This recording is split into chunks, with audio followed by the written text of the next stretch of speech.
अस्सलामुअलैकुम। आज हम सीखेंगे अपना घर। एक थी चीची चिड़िया। उसने आम के पेड़ पर एक सुंदर सा घोंसला बनाया। फिर उसने घोंसले में 2 अंडे दिए। कुछ दिनों बाद उन अंडों में से लाल लाल रंग के 2 बच्चे निकले। उसने बच्चों का नाम रखा चूचू और चिम्मी। अब चीची का काम बढ़ गया। बेचारी सारा दिन खेतों से दाना बीन कर लाती। जैसे ही वह दाना लेकर आती, चूचू और चिम्मी अपनी लाल रंग की चोंच खोलकर माँ से दाना पाने के लिए शोर मचाने लगते। एक चीची चिड़िया थी। उसने आम के पेड़ पर एक सुंदर सा घोंसला बनाया था। उसने अंदर 2 अंडे दिए थे। कुछ दिनों बाद वो अंडों में से लाल लाल रंग के 2 बच्चे निकले। उसमें से एक का नाम चूचू रखा और एक का नाम चिम्मी। अब चीची चिड़िया का काम बढ़ गया था, क्योंकि 2 बच्चे आए तो वो बच्चों का खाना भी उसको लाना था। जैसे ही वो खाना लेकर आती थी ना, दाना लेकर, वैसे ही उसके दोनों बच्चे उसको शोर मचाने लगते थे और बोलने लगते, माँ मुझे चाहिए मुझे चाहिए, ऐसा करने लगते थे। कुछ ही दिनों में चूचू और चिम्मी के सुंदर सुंदर पंख उग गए। वे माँ को उड़ते देखते तो खुद भी उड़ने के लिए पंख फफड़ाते, लेकिन पंख अभी नई और कमज़ोर थे। इसलिए चीची उन्हें समझाती, मेरे बच्चों अभी उड़ने की कोशिश नहीं करो, नीचे गिर जाओगे तो हड्डी पसली टूट जाएगी। धीरे धीरे बच्चे बड़े होने लगे। उनके पंख थोड़े उड़ने लायक हो गए। अब चीची जब भी उनके लिए चुग्गा लेने जाती, वे उड़ने का अभ्यास करते। कभी गिरकर चोट भी खा जाते। जब उन्हें अपने पंखों पर उड़ने का पूरा विश्वास हो गया, तो एक दिन माँ की गैरहाजिरी में घोंसले से निकलकर दूर दूर तक उड़ने लगे। उन्हें बड़ा मज़ा आया। वे कभी एक पेड़ से उड़कर दूसरे पर पहुँचते, कभी एक डाल से दूसरी डाल पर जा पहुँचते, फिर उड़ान भरते हुए अपने पेड़ पर लौट आते। बस चूचू ने सोचा, माँ हमें यूं ही डराती है, अब तो हम बहुत दूर तक उड़ सकते। अगले दिन वे माँ से बोले, मम्मी हम तो तुम्हारे साथ चुग्गा चुगने चलेंगे। चुग्गा मतलब क्या पता है? मतलब खाना। थोड़े ही दिन में बच्चों के सुंदर सुंदर पंख आ गए। वो माँ को बोलते, माँ जब उड़ती ना तो उसको भी उड़ने का मन होता, और वो बच्चे माँ को बोलते कि हमें भी उड़ना है। तो माँ उसे समझाती, बेटा अभी आप छोटे हो, आप गिर जाओगे, आपकी हड्डी पसली टूट जाएगी, ऐसा माँ समझाती। पर बच्चे तो बच्चे होते हैं ना। जब माँ उसकी नहीं होती ना, तो वो बच्चे ऐसा बोलते कि माँ हमें यूं ही डराती रहती है न, ऐसा सब बोलते रहते। चलो हम तो अब उड़ सकते हैं अच्छे से, अब हमें पूरा विश्वास है हमारी पंख पर, अब हम बहुत अच्छा उड़ सकेंगे, ऐसा बोलते थे। और वैसे भी हमें जिसकी ना बोले ना, वो हम पहले करते हैं ना बच्चों। वैसे ये बच्चों ने भी, उसकी माँ ने ना बोली तो भी ये बच्चों ने उड़ने का काम शुरू किया। जब माँ नहीं होती ना तो उड़ते भी थे, और माँ जब आए ना उसके पहले वो आ जाते थे। ऐसा करते थे बच्चे। और फिर अब तो बोलते हैं कि माँ आप हमें यूं ही डराती रहते हो, अब तो हम बहुत दूर तक उड़ सकते हैं, और अब दूसरे दिन से हम तुम्हारे साथ खाना लेने के लिए भी आएंगे, ऐसा बोला बच्चों ने माँ को। मेरे नन्हे बच्चों, तुम अभी बहुत छोटे हो, दूसरे पक्षी तुम्हें मारकर खा जाएंगे। माँ ने उन्हें समझाने की कोशिश की, मगर वे क्यों मानते। उन्हें तो उड़ने की खुशी हो रही थी। जैसे ही चिड़िया चुग्गा लेने गई, वे खुले आकाश में उत्तर से दक्षिण और पूर्व से पश्चिम में उड़ने लगे। उन्हें बहुत भला लग रहा था। खुले आकाश में उड़ना, उन्हें बाहर की दुनिया पहली बार देखी थी। वे सोच रहे थे, आहा यह दुनिया कितनी सुंदर है, दूर दूर तक हरियाली छाई है, नहाने के लिए जगह जगह साफ पानी के तालाब है, तथा खाने के लिए चारों तरफ अनाज है व फल है। ऐसी सुंदर दुनिया को छोड़कर वे अपने घोंसले में नहीं जाएंगे। माँ को उनके उड़ने का पता लग गया तो वे उन्हें बाहर नहीं निकलने देगी। सारा दिन वे खेतों और पेड़ों पर उड़ान भरते रहे। जब वे थक जाते तो निकट के किसी पेड़ पर सुस्ताने के लिए बैठ जाते। उन पेड़ों पर उन्हें दूसरे पक्षियों का घोंसला मिलता। क्या करा बच्चों ने पता है कि जैसे ही उसकी माँ गई ना खाना लेने के लिए, वो बच्चे पूरब से पश्चिम ने उत्तर से दक्षिण उड़ने लगे। उसने बाहर की दुनिया पहली बार देखी थी। उसे तो बहुत अच्छा लग रहा था।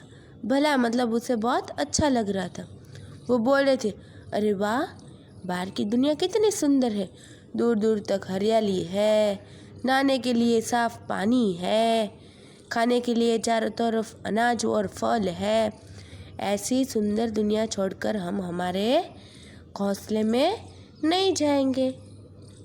अगर माँ को पता चल गया तो माँ हमें उड़ने भी नहीं देगी।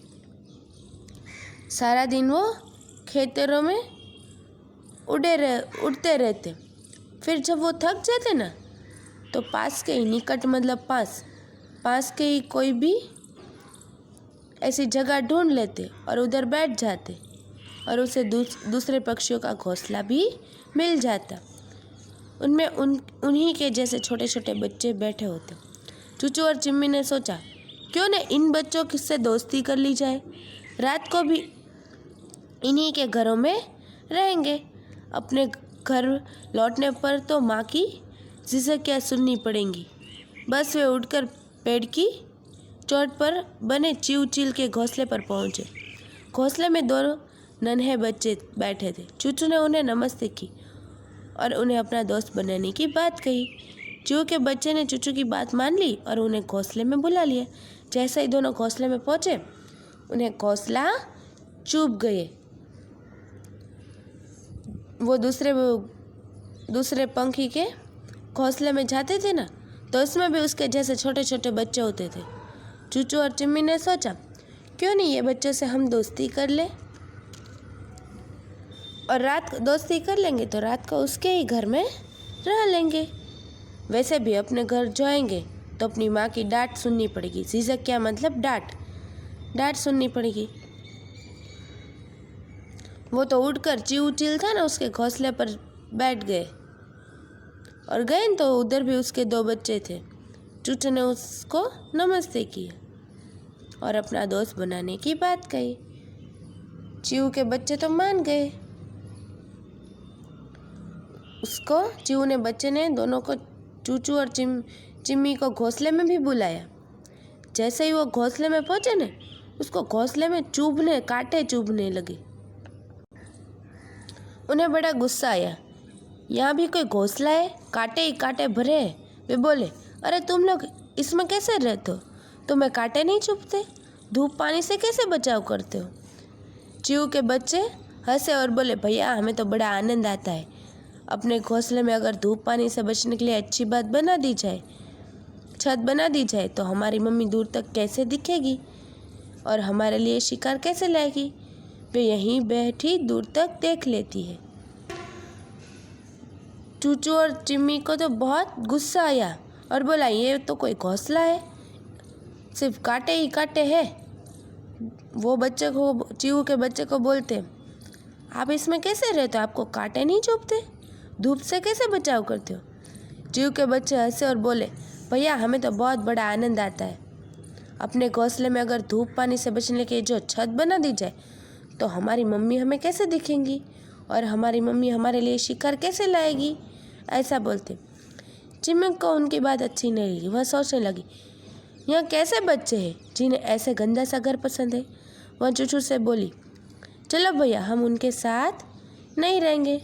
उनकी माँ कहीं हमारा ही शिकार न कर ले। चिम्मी और चूचू को उनकी बात अच्छी नहीं लगती है। वो लोग सोचते हैं कि ये कैसे बच्चे हैं, उसको इतना गंदा घर पसंद है। चलो चलो भैया हम इधर नहीं रहेंगे, कहीं उसकी माँ आ जाएगी तो हमारा ही शिकार कर लेगी, ऐसा बोलते।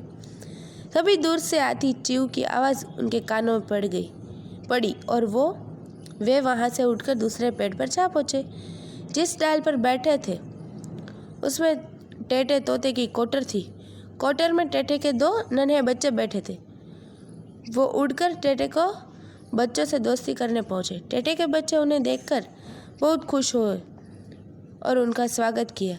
आओ भाई, हम सारा दिन यहाँ अकेले बैठे रहते, अकेले में ही जी नहीं लगता। बेचारी अम्मा दूर दूर तक हमारे लिए चुग्गा लेने जाती है। तुम हमारे दोस्त बन जाओ तो आपस में बातें करते दिन बिताया करेंगे। वो लोग ने चीऊ की आवाज़ सुन ली ना, तो वो फटाफट उधर से भागे और क्या करा, जैसे ही उसने चीऊ चील को देखा ना, वो लोग भाग गए और दूसरे पेड़ पर चले गए। वो तोते की कोटर थी ना, उधर गए। टेटे तोते की कोटर के पास गए तो उधर उसके 2 बच्चे थे। बच्चों ने उसका स्वागत किया, फिर उससे दोस्ती की।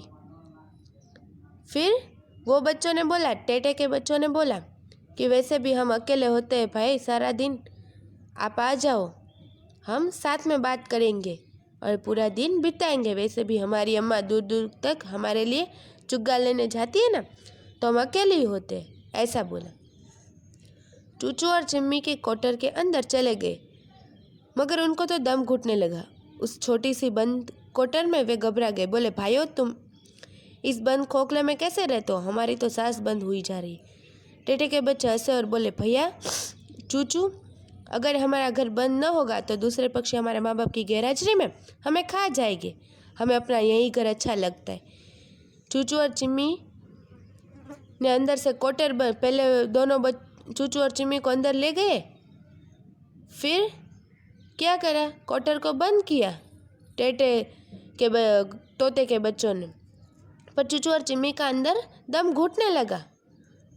वो तो बोले, छोटी सी बंद कोटर में हम तो घबरा गए। टेटे के बच्चे बोलते हैं कि भाइयों, तुम इस बंद खोखले में कैसे रहते हो? तभी टेटे के बच्चों ने बोला कि अगर हम ये कोटर बंद नहीं करेंगे तो हमारे माँ बाप की गैरहाजिरी में हमें दूसरे पक्षी आकर खा नहीं जाएंगे। हमें अपना ही घर अच्छा लगता है, ऐसा बोला। चूचू और चिम्मी सोचने लगे कि जब उन्हें इतना घटिया घर पसंद है तो हमारा घर तो इन सबसे अच्छा और आरामदेह है। माँ ने कितने जतन से उसे नरम नरम घास से बनाकर सन और सनई के मुलायम गद्दे लगाए हैं। क्या बोला? चूचू और चिम्मी ने सोचा कि इसको इतना गंदा घर पसंद है, इतना घटिया घर पसंद है, तो हमारा घर तो कितना अच्छा है और आरामदेह है, आराम के लायक है हमारा घर। और माँ ने कितने अच्छे से, कितने जतन से हमारे लिए नरम नरम घास से अपना घोंसला बनाया है और मुलायम गद्दे भी लगाए। बस वे उठते हुए अपने घोंसले में लौट आए। घोंसले में बैठी चींची उनका काफ़ी देर से इंतज़ार कर रही थी। वह डर रही थी कि कहीं उसके पीछे कोई कौवा अथवा चील चूचू और चिम्मी को खा न गया। वह बच्चों को देखकर बहुत खुश हुई और बोली, मेरे बच्चों, तुम कहाँ चले गए थे? मैं तो फिक्र में डूबी थी।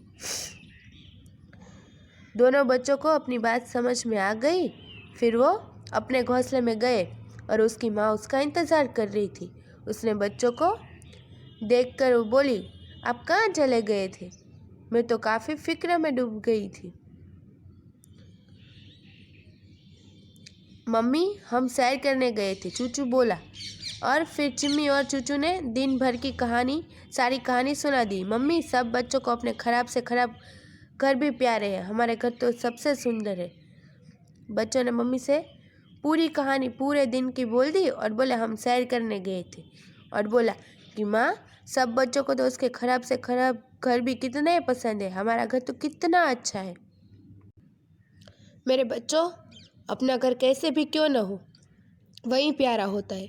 क्या तुम्हें अपना घर अच्छा नहीं लगता? चीची ने उनके सिर पर प्यार से हाथ फेरते हुए पूछा। माँ ने उसके बच्चों से कहा कि बेटा, अपना घर ही अच्छा लगता है, अपना घर कैसा भी क्यों न हो, वही प्यारा होता है।